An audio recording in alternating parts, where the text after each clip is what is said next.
Adding and subtracting fractions is the process of adding or subtracting parts of a whole amount. Did you know a great way to understand this idea is thinking of this skill as if you're working at a pizza shop. When you add pizzas that are broken up into the same size slices, for example, both broken up into eighths, this is exactly the same as adding fractions with common denominators. While adding pizzas that are broken up into different slices, for example, one broken up into quarters and the other broken up into eighths, this is exactly the same as adding fractions with different denominators. And finally, adding multiple whole pizzas and a proportion of 1. For example, 2 pizzas and 1/2 plus 1 pizza and 1/4. This is exactly the same as adding mixed numerals. Next, we need to learn how to add and subtract fractions. Firstly, when we have common denominators. If we were given the following problem, both have the same denominator, which means they are broken up into the same size pieces, in this case, fifths.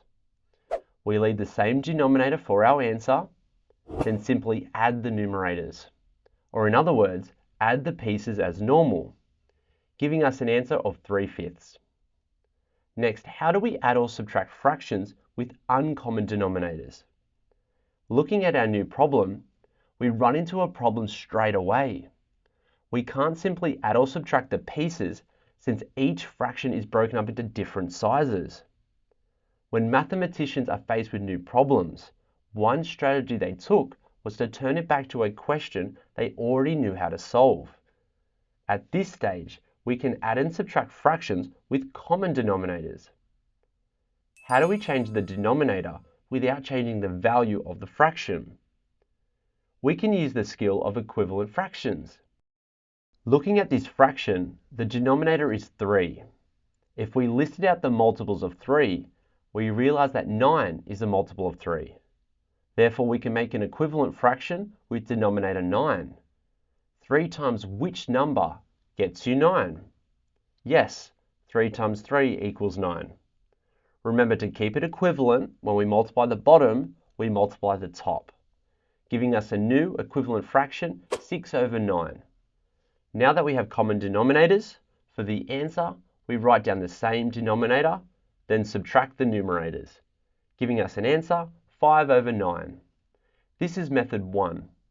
Use this method when the larger denominator is a multiple of the smaller denominator, allowing us to only need to make an equivalent fraction with one fraction.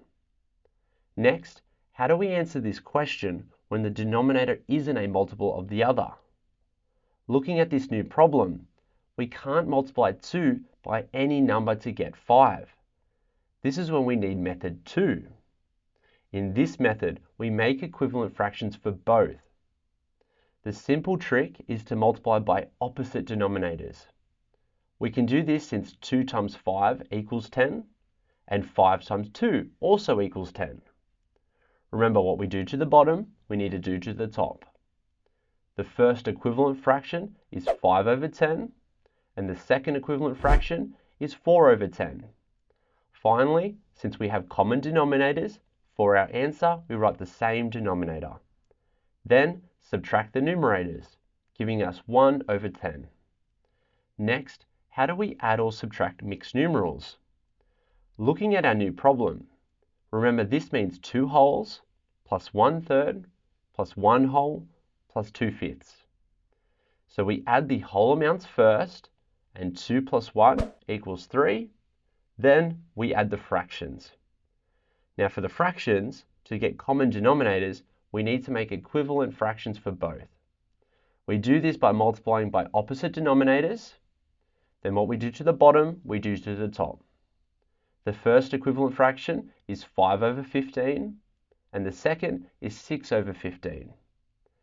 Adding these new equivalent fractions, we get 11/15, telling us the final answer is 3 and 11/15. You now know all the key information on this concept. However, can you solve all exam style questions? Watch this next video to master exam questions easily.